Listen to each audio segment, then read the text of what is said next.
Hola, ¿qué tal, amigas y amigos? Bienvenidos.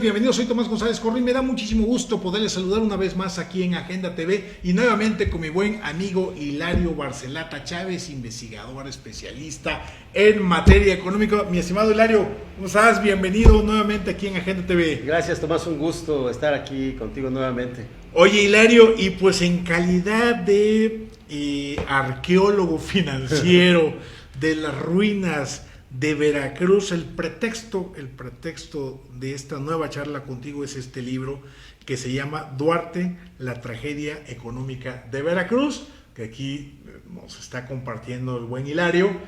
La verdad es que es un ladrillote. Salió un poquito grande. Sí, ahí ven el grosor, pero pues obviamente, Hilario, yo quiero sospechar que muchas de las charlas que hemos tenido respecto a este tema de la tragedia de Veracruz en materia económica, lo tienes documentado aquí, que para el que quiera indagar, cerciorarse, corroborar datos, aquí lo vamos a encontrar. Platícanos de Duarte, la tragedia económica de Veracruz, Hilario. Mira, este es un libro, el tamaño tiene que ver con el tamaño de la tragedia. Claro. El tamaño del libro es proporcional al tamaño de la tragedia y es la recopilación del trabajo de análisis de investigación que vine haciendo durante todo el periodo 2010-2016 y en el cual pues fui señalando a partir de información pública la manera en la que se estaba disponiendo de los recursos públicos, la manera en que se invertía, en que se tomaba deuda y acerca de la marcha del Estado en materia económica, en materia social.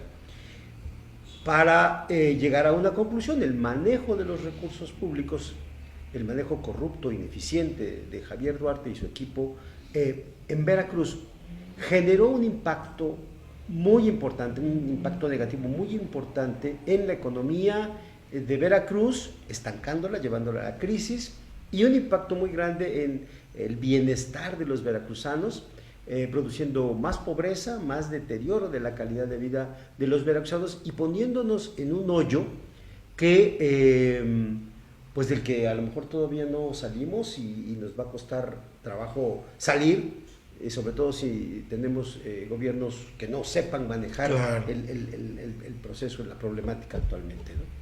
Oye, Hilario, obviamente hay un antecedente de la tragedia duartista en Veracruz en materia económica, que es el Fidelato. La pregunta sería, ¿fue lo que marcó la política económica del duartismo, el desorden económico, financiero y administrativo del Fidelato? O sea, ¿solamente fue una secuencia o tiene sus propias características que nos pudieras dibujar tú, que digas, a ver, el duartismo, sus errores en materia financiera fueron A, B y C? Sí, mira, yo creo que efectivamente la tragedia económica de Veracruz provocada por Duarte tiene su antecedente en también una situación muy dramática que se vive durante el gobierno de Fidel Herrera.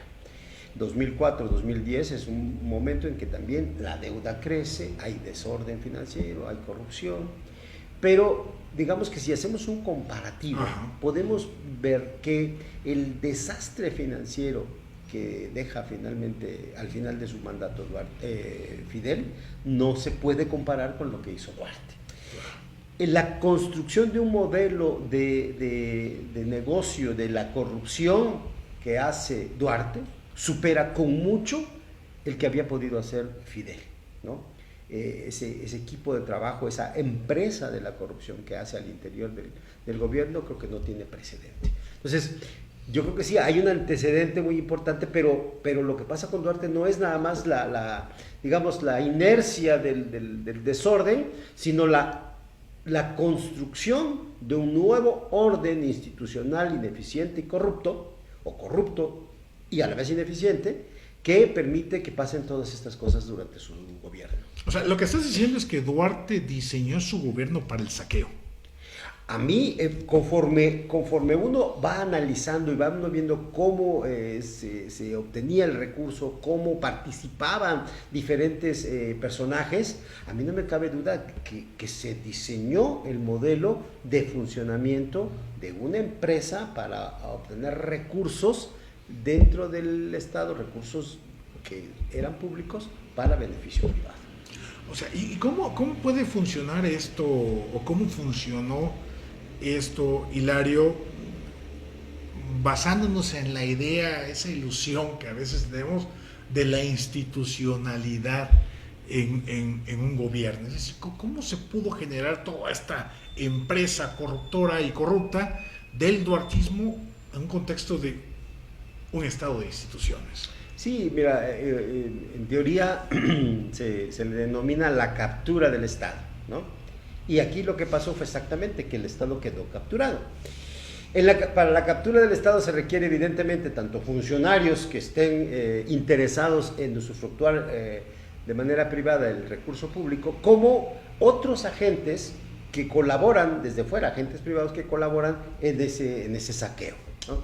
Entonces, a través de los procesos electorales se llega al poder, se institucionaliza ese equipo de trabajo, pero los nombramientos para que cada uno de los funcionarios pueda operar en una determinada área, pues los del gobernador, ¿no? Claro. El propio partido, digamos, con la fuerza, con la presencia que tiene, logra un control de la Cámara de Diputados, y entonces ya ahí son dos poderes, más lo que le pueda sumar en términos del control de los órganos autónomos, en términos del control que pueda tener del Poder Judicial, en términos del control que pueda tener sobre la Iglesia, sobre los medios de comunicación. Cuando hacemos ese análisis del gobierno de Duarte, de todos estos elementos que conforman el Estado, del Estado de Veracruz, uno llega a la conclusión de, claro, es que tenía el poder sobre todos los poderes, los legales y los que no eran legales, los poderes fácticos y no fácticos. Los, ¿no?, metaconstitucionales, que les llaman. Exacto. Entonces, ¿cómo se logra? Pues sí, justamente, y eso es lo interesante del modelo, a través de lo legal. Es decir, ahí no se violenta realmente la ley, cuando nombra un funcionario acá, cuando nombra un juez allá, cuando no, mueve los instrumentos que tiene a su alcance para poner en las gerencias, en las direcciones generales, ¿no? En las sucursales, por llamarlo de alguna manera, a los gerentes que requiere para operar este modelo de corrupción. Híjole, pues está muy dramático. Yo siempre sostuve que cuando saliera Duarte, pues habíamos visto las llamaradas desde afuera, sabíamos que había un incendio, digamos, en Veracruz, pero también decía yo que era hasta el momento de un nuevo gobierno en que, ya no estando esta camarilla de ladrones, podíamos entrar a ese edificio y ver todo el desastre que se había causado. Uh-huh. ¿Qué fue lo que encontramos? Porque uno fue lo que íbamos platicando, narrando, conforme iba avanzando, y tú lo ibas escribiendo durante el gobierno de Javier Duarte de Ochoa. Pero respecto a lo que tú escribiste, comentaste y difundiste respecto a lo que estaba pasando con Duarte, con lo que ya viste una vez que se fueron, ahí encontraste más de lo que había sospechado, porque incluso llegamos a decir, a plantear, cuando te pregunté yo, que más o menos en cuánto andaba la deuda, y si no mal recuerdo, la última cifra fueron de cerca de 110,000 millones de pesos. Sí. ¿No? Entonces, ¿qué fue lo que se encontró? Nos encontramos los veracruzanos ya una vez de que se fue esta camarilla.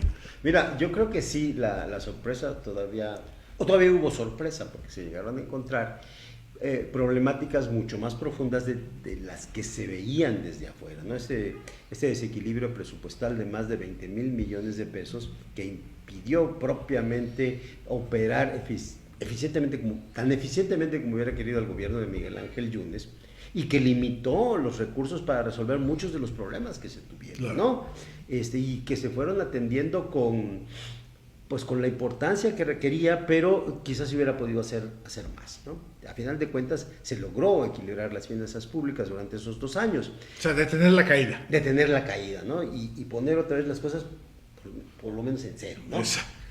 Pero sí llegamos a encontrar tanto cuestiones de problemas de recursos que faltaban, como descubrir que el esquema de modelo de negocio de la corrupción que se veía desde afuera era más sofisticado, ¿no? Adentro había cosas, instrumentos, mecanismos creados ex profeso para extraer recursos del erario público sin que se notara, además, o sea, sin que se viera cómo se estaba quedando el funcionario con una parte de los recursos, o hacía negocios vendiendo los servicios que de alguna manera son gratuitos, ¿no? Claro. ¿No? Que es el poder que tiene el funcionario. Tú le das a un funcionario, tú vas a abrir la puerta, tú te encargas de abrir la puerta. El funcionario, pues lo va a hacer y lo tiene que ser gratuito, abre la puerta. Pero al ratito se le ocurre, si no la abro, le creo una necesidad a esa persona, le voy a cobrar. Y empezó a cobrar por abrir la puerta.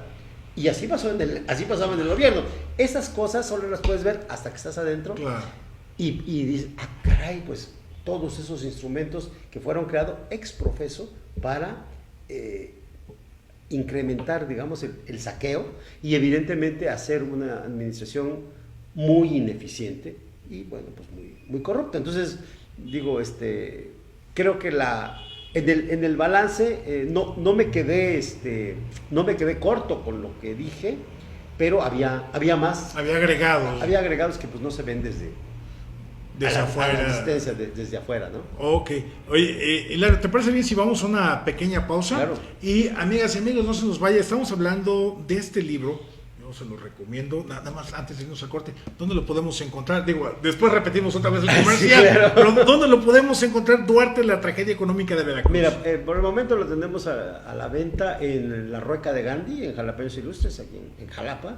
Y en la Universidad de Jalapa también, en el área de posgrados, ahí está a la venta, a la disposición de quien quiera adquirirlo. Y a través para las ventas foráneas, a través de mi Facebook, pueden buscarme ahí, mandarme un inbox y ya les doy los detalles de cómo pueden adquirirlo y cómo se los podemos enviar. Perfecto, no se nos vaya, estamos platicando sobre este libro, Duarte, la tragedia económica de Veracruz. Regresamos.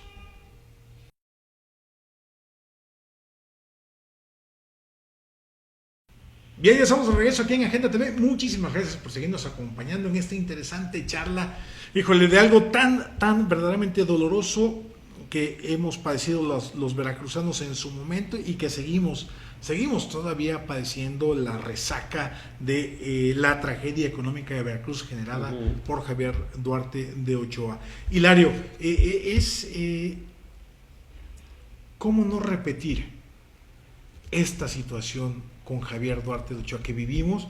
Porque es muy importante, ya vivimos en Veracruz 2 alternancias, una en 2016 y otra en 2018, 2 alternancias con 2 partidos políticos distintos, pero yo creo que la gran lección del periodo duartista, de esta historia tan negra, de esta tragedia económica de Veracruz que tú nos planteas aquí en el libro, pues obviamente debe dejarnos lecciones, Hilario. No solamente para el que fue en su momento el gobernador sustituto de este periodo, el que está actualmente y los que vengan en lección gubernamental, pero también qué lección nos deja como ciudadanas y ciudadanos de Veracruz, Hilario. Sí, mira, a mí me parece, en primer lugar, como ciudadanos, la necesidad del compromiso, del cambio a partir de nuestra mayor participación en la vida pública. Y esto no quiere decir necesariamente salir a gritar a las calles. Cuando hay que hacerlo, pues hay que hacerlo. Lo hemos hecho. Lo hemos hecho. No quiere decir afiliarse a un partido, a una asociación. No, quiere decir participar, estar atento, cuestionar, leer, documentarse, escuchar, porque a mí me parece que en la medida en la que podamos estar mucho más atentos y a lo que sucede, en el día a día vamos construyendo una visión de la realidad a partir de con quienes hablamos. Entonces, si nos comprometemos a saber lo que está pasando allá afuera, así lo podemos comunicar.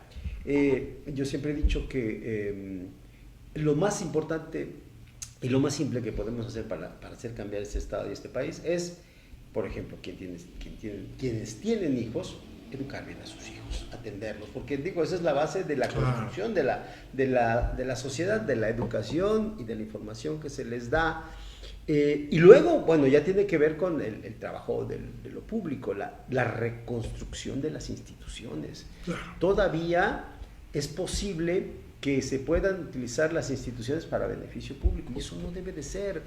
Reconstruir los equilibrios de poder para que no haya excesos de poder y justamente poder evitar que suceda esto. Esto sucedió porque había un ejercicio del poder ilimitado, ¿no?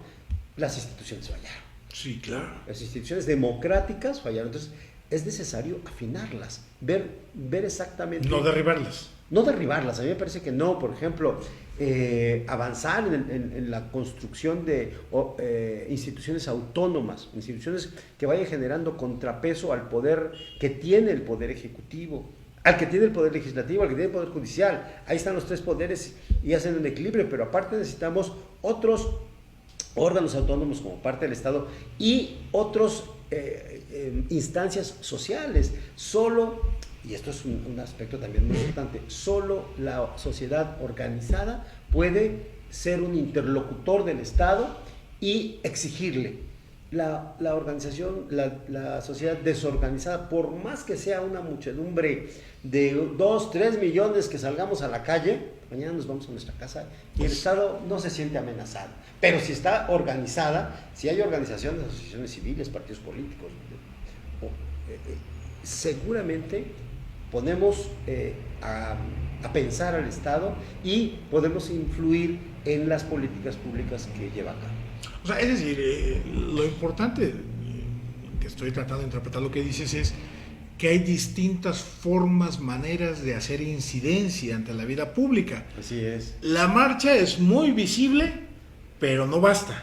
Ajá. ¿No? Están las redes sociales, están los medios de comunicación, que el reto de los medios de comunicación es justamente, si ya se aprobó la libertad, pues hay que seguir la libertad, ¿no? Claro. Y tiene que atender a su audiencia justamente para ser consumidos y dejar de pensar en este sueño de quiero mi convenio con el gobierno, sí, claro. ¿No?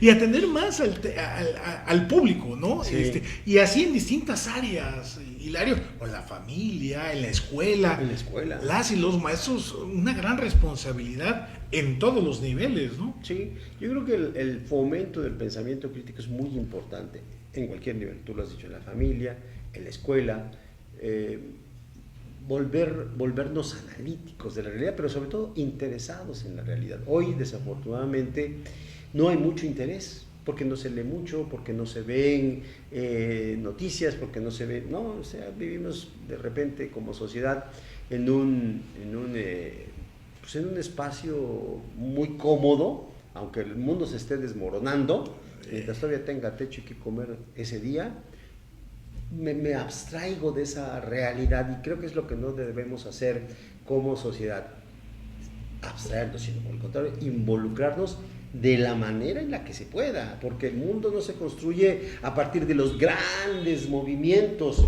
se construye a partir de lo que hacemos hoy, tú, yo, el vecino, claro. ¿no? Entonces, vayamos haciendo lo que tenemos que hacer y haciéndolo bien y comprometidamente para mover este estado y este país, ¿no? Sí, porque regresando al tema que planteas aquí en el libro Duarte, la tragedia económica de Veracruz, esto solamente fue posible en el arranque de un gobierno que diseñó toda esta empresa corrupta en función de una sociedad, llamémosle suave, una sociedad distraída. Sí. Y ya hasta que sentimos los ramalazos de la realidad en todos los rubros, fue cuando empezamos a salir a las calles a protestar, pero perdimos toda la parte de la vigilancia, la observancia, la evaluación, el control, el señalamiento y la crítica a este gobierno que desde que entró se le veían esas intenciones. Sí. Sí, lo dices bien. Yo creo que la sociedad estaba distraída. Es como cuando vas en la calle con el teléfono, checando tus redes y de repente llega alguien, te lo jala, te lo roba. Pues sí, estabas distraída y te robaron. Pues así nos pasó. Llegó y nadie puso atención. Empezaron a saquear y nadie dijo nada. Siguieron saqueando y no pasó nada. Y eso se fueron empoderando más, ¿no? Empoderando más. Y a esta sociedad no le interesa. Y ya cuando el saqueo era brutal, ¿qué podíamos hacer como sociedad? Realmente estábamos totalmente desprotegidos por nuestra propia distracción. Claro. Entonces, por eso creo que como sociedad debemos estar pendientes de lo que pasa. Acá en este libro mostramos lo que estuvimos publicando durante todos estos 6 años, y ahí estaban los datos, ¿no? De cómo se incrementó la deuda, de cómo se incrementaron los intereses de la deuda, de cómo el recurso público no se invertía en cuestiones de educación, salud, y cómo se iba deteriorando la situación económica y social, y con datos públicos, ¿eh? Claro. O sea, no, la información ahí estaba y el análisis ahí estaba. Y ahí estaba. Entonces, digo, es una forma de contribuir a este cambio el hecho de ir observando la realidad, ir monitoreando lo que pasa y publicarlo. Pero bueno, esa es una parte del trabajo, ¿no? Es como, pues de nada sirve haber escrito este libro si la gente no lo lee, ¿no? Claro. De nada servía en ese momento estar diciendo, cuidado, acá, allá, ahí va el ladrón, ahí está el ladrón, ya se está escondiendo, por allá anda. Sí, quien tenía que actuar, no actuaba. ¿Y quién tenía que actuar? Pues nosotros como sociedad, ¿no? Claro. ¿Cuántos movimientos sociales no han acabado con gobiernos? Y no me refiero a movimientos violentos, ¿no? Claro. Las grandes movilizaciones, ¿te acuerdas lo más reciente hace algunos años en España, ¿no? Sí, España. Por ejemplo. En Guatemala destituyeron un presidente, bueno, ahora sí aquí cerquita, ¿no? Sí. Entonces, bueno, y no hay que hacer una revolución, exacto, ¿no? Entonces creo que por eso hay que partir de, oye, ¿pero qué está pasando? Porque si no estamos pendientes de lo que está pasando y no lo tenemos bien documentado, cualquiera llega y nos dice, no pasa nada. Pero es que dicen, yo tengo otros datos, no es cierto, ¿no? Y le creemos al que nos lo dice, porque además también es bien cómodo creer así, porque entonces no hay nada que preocuparse. No tengo cáncer, doctor, ¿no? Es como un poco más al médico y dice, oye, cuídate porque mira, por aquí está esta enfermedad terrible y te vas a morir. Y llegas con el amigo y dices, no, hombre, ¿qué va? No, si tú te ves bien sano. Pues sí, ¿verdad? Te vas con otro doctor para que te dé otros datos. Otros datos, ¿no? Vas con otro médico y dices, no, yo tengo otros datos y tú estás bien. Bueno, entonces te despreocupas. Yo creo que nuestra tarea como ciudadanos es esa, es estar pendiente, porque a final de cuentas, ¿quién le da el poder a los que gobiernan? Nosotros, con el voto, o sea, de alguna manera los servidores públicos son esos servidores de la sociedad, se constituyen en autoridades para ordenar el funcionamiento de la sociedad, pero se deben a la sociedad y entonces tienen un compromiso de cumplimiento con la sociedad. Exijámosles, claro, como sociedad, y entre más seamos, entre más voces haya diciéndole, a ver, lo estás haciendo mal, a ver, tienes que corregir, a ver, pues más será el efecto positivo que tenga sobre un gobierno que se desempeñe mejor. Pero si es como al hijo que no le llamas la atención, no le dices nada, bueno, pues se va a desbalagar por ahí. Sí, claro. Digo, finalmente todos tenemos derecho a tener nuestro corazoncito a la hora de votar. Claro. Y votar porque consideremos ya sea el mejor, el menos peor, o el ya aunque sea ¿no? O sea, tenemos ese derecho a votar, incluso hacerle promoción, propaganda, invitar a los amigos a que voten por fulana, mengana o perengano.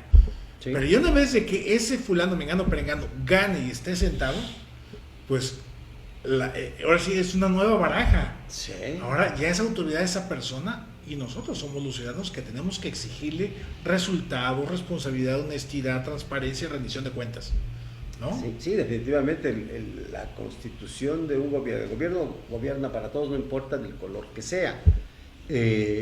Y como ciudadanos tenemos, aunque no hayamos votado por ese gobierno, tenemos el derecho de exigirle a ese gobierno que lleve a cabo las acciones de mejora de la sociedad como le corresponde por ser su obligación.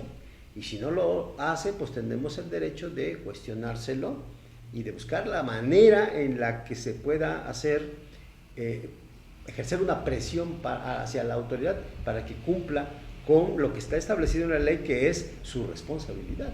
Así es. Hilario, ya para ir cerrando, dos cosas. Primero, una evaluación y grande, una gran recomendación para que nos estén escuchando respecto a este tema de Duarte. Y bueno, ahorita tiene el apellido de Duarte, pero finalmente es cualquier gobernante que hay que tener ahí pendiente, uno. Y dos, nuevamente repítenos todo el comercial, dónde encontrar Duarte, la tragedia económica de Veracruz. Mira, está a la venta en La Rueca de Gandhi, es una librería que está en Jalapeños Ilustres, en el centro, en la ciudad de Jalapa, Veracruz. Está también a la venta en la Universidad de Jalapa, en el área de posgrados, ahí lo pueden adquirir. También tenemos, para quienes están fuera de Jalapa, la posibilidad de distribuirlo a través de un envío. Me contactan a través de Facebook a través de un inbox les daré su número de cuenta y los detalles para poder hacérselos llegar a cualquier parte del país. Bien, sí. Hilario, mensaje final para nuestra audiencia. Bueno, estemos atentos, ¿no? Ya nos pasó esto, ya nos sorprendieron, ahora sí, como dijera aquel, ya nos saquearon, ¿no? Que no nos vuelvan a saquear, claro. Que no vuelva a suceder esto, que es una cuestión única, es un hito a nivel nacional, y yo no sé si internacional, pero a nivel nacional esto nunca había pasado, en Veracruz pues mucho menos. Entonces, no nos distraigamos como sociedad, pongamos atención en lo que están haciendo nuestros gobernantes para que los recursos públicos, por lo menos eso, los recursos públicos sean aplicados como debe de ser y puedan tener el efecto que se supone deben tener para beneficio de todos los veracruzanos. Mi estimado Hilario, muchísimas gracias nuevamente por este diálogo, y pues no queda más que seguir platicando, dialogando, compartiendo con la gente. Amigas y amigos, pues no se pierda esta obra, Duarte, la tragedia económica de Veracruz. No la he leído obviamente, pero tan solo por el personaje, el estudioso y el analista Hilario Barcelata Chávez, altamente recomendable. Aquí en Jalapa lo pueden buscar en la librería, Rueca de Gandhi, en Jalapa Ilustres, se me fue de repente, en la Universidad de Jalapa, o en inbox en el Facebook de Hilario, que sí responde, porque esta entrevista fue pactada justamente a través del Facebook. Muchísimas gracias, amigas y amigos. Soy Tomás González Corro, los esperamos en nuestro próximo programa de Agenda TV. En tanto, ayúdenos a compartir, dennos like a nuestra fanpage, a nuestras redes sociales en Facebook, Twitter, síganos en YouTube. Aquí estamos tratando de compartir análisis que nos interese a todas y a todos y que nos puede servir justamente para tener una sociedad más transparente. Soy Tomás González Corro, saludos.